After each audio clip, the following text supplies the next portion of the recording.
রক্ষার দায়িত্ব নিতে হবে সংখ্যাগুরুদের। আপনার জেলায় পূর্ব মেদিনীপুরে গিয়ে বললেন রাজ্যের মুখ্যমন্ত্রী সংখ্যালঘুদের। আমার জেলা না, স্বাধীনতা সংগ্রামীদের জেলা। ওই জেলায় সতীশ সামন্ত জি তাম্রলিপ্ত জাতীয় সরকার করেছে। ওই জেলায় মাতঙ্গিনী হাজরা আত্মবলিদান দিয়েছে। ওই জেলায় দেশপ্রাণ বীরেন্দ্রনাথ শাসমল যাকে দাঁড় করিয়ে পোড়ানো হয়েছিল। লবণ সত্যাগ্রহের জায়গা, তাম্রলিপ্তের জায়গা, মা বর্গভীমার মাটি, মা নাচিন্দার মন্দির, অপরূপ হলদিয়া বন্দর, সাথে অপরূপ দীঘার সমুদ্র সৈকত। দুহাত ভরে প্রকৃতি দিয়েছে, বিজেপিকেও দিয়েছে। 46% ভোট পেয়েছে বিজেপি। 16টার মধ্যে 15টা বিধানসভায় লিড আছে। 2200 পঞ্চায়েত বিজেপি জিতেছে, 2টো লোকসভা জিতেছে। পিসি অনেক চেষ্টা করেছেন অধিকারী মুক্ত করতে, জনগণ ওখানে পিসি মুক্ত করেছে। সংখ্যালঘুদের বাঁচানোর দায়িত্ব নিতে হবে সংখ্যালঘুদের দাঁড়িয়ে। যে মুখ্যমন্ত্রী ফালাকাটার দুর্গা মণ্ডপ, গার্ডেন রিচের দুর্গা মণ্ডপ, শ্যামপুরে দুর্গা মায়ের মূর্তি, রাজাবাজারে কালী মাতার মূর্তি, বজবজরে লক্ষ্মী মাতার মূর্তি, বেলডাঙ্গাতে মন্দির এবং কার্তিক ঠাকুরের মূর্তি প্রোটেকশন দিতে পারেন না, তার মুখে এসব কথা মানায় না। তোষণবাজ মুখ্যমন্ত্রী, ভোট ব্যাংকের মুখ্যমন্ত্রী, বিএসএফকে জমি না দেওয়া মুখ্যমন্ত্রী, রোহিঙ্গা মুসলমানদের এনে গোটা রাজ্যকে উনি কার্যত ডেমোগ্রাফিক্যালি চেঞ্জ করিয়ে দিয়েছেন এই মুখ্যমন্ত্রী। কলকাতা ইসলামাবাদ শহর হওয়ার দিকে এগিয়ে চলেছে। রাজারহাট নিউ টাউন এলাকাতে সূর্য ওঠার আগে থেকে লোককে ঘুমাতে দেওয়া হয় না। কেন ঘুমাতে দেওয়া হয় না সেটা আর আমি বলছি না।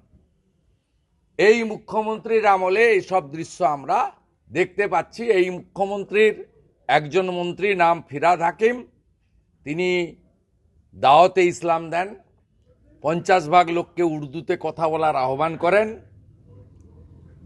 তফসিলি রেখাপাত্রদের মাল বলে সম্বোধন করেন, সরাসরি হিন্দুদের আক্রমণ করেন। আরেক মন্ত্রী সিদ্দিকুল্লাহ চৌধুরী খাগড়াগড় কাণ্ডে জঙ্গিদের সমর্থন করেন, সিএকে এনআরসি বলে বাংলায় আগুন লাগান, সম্প্রতি ইউনুসকে সমর্থন করেন। এই মাল ঝালদের নিয়ে যে মুখ্যমন্ত্রীর সংসার, তার মুখ থেকে এইসব বচন আর ভাষণ না শোনাই ভালো। তবে গুঁতোটা ভালো হয়েছে, হিন্দুরা ঐক্যবদ্ধ হচ্ছে। এই জন্য কখনো শান্তি বাহিনীর কথা, কখনো ললিপপ খাবনার কথা, কখনো সর্বানন্দ অবধূতকে ডেকে নিয়ে গিয়ে ছবি তোলা, কখনো রাধারমন দাসকে দীঘাতে নিয়ে গিয়ে ফটো সেশন। কি সাহস! উনি জানেন জগন্নাথ দেবের রথযাত্রা কেন হয়? উনি বলছেন ইসকনের সোজা রথ, মানে রথের দিন আমি কলকাতায় থাকি, উল্টো রথটা দীঘাতে করব। রথ মাসির বাড়ি যায়, আবার রিটার্ন আসে মাসির বাড়ি। শাস্ত্র, পঞ্জিকা, সনাতনী রীতি মেনে প্রভু শ্রী চৈতন্যদেব থেকে শ্রীলা প্রভুপদ পুরী ধামের অনুকরণে রথযাত্রা অনুষ্ঠিত হয়।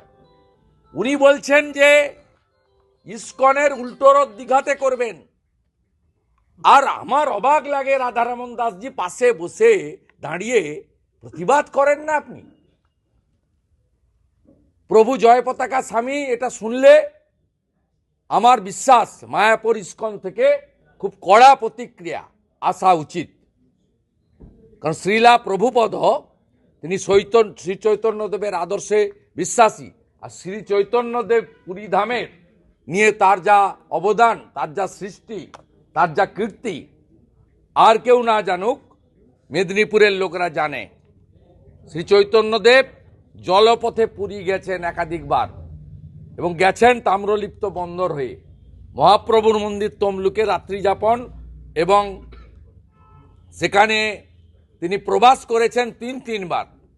বছরে একদিন ফেব্রুয়ারি মাসে শ্রী চৈতন্য দেবের শুভাগমন উপলক্ষে বর্ণাঢ্য শোভাযাত্রা, ভাগবত পাঠ, নাম পাঠ, কীর্তন, ভান্ডারা ইত্যাদি হয়। আমরা অংশগ্রহণ করি, উদ্যোগ নিয়ে করি। কি সাহস! বলছে ইসকনের উল্টো রথ আমি দীঘায় করব, মামার বাড়ি। বলছি মুখ্যমন্ত্রী তো মুখ্যমন্ত্রী পিতৃপক্ষে দুর্গাপূজা উদ্বোধন আর দুর্গা পূজাকে সরকারি অনুদান দিয়ে কালচারাল প্রোগ্রামে পরিণত করা আর কার্নিভালের নামে আমাদের বিজয়া দশমীর রীতিনীতি সনাতনী হিন্দু ঐতিহ্য গরিমা সবকে নিচে ফেলে দিয়েছেন। বড় বড় কথা। রেড রোডে নামাজের দিন সকালবেলা কি করতে জানুনি?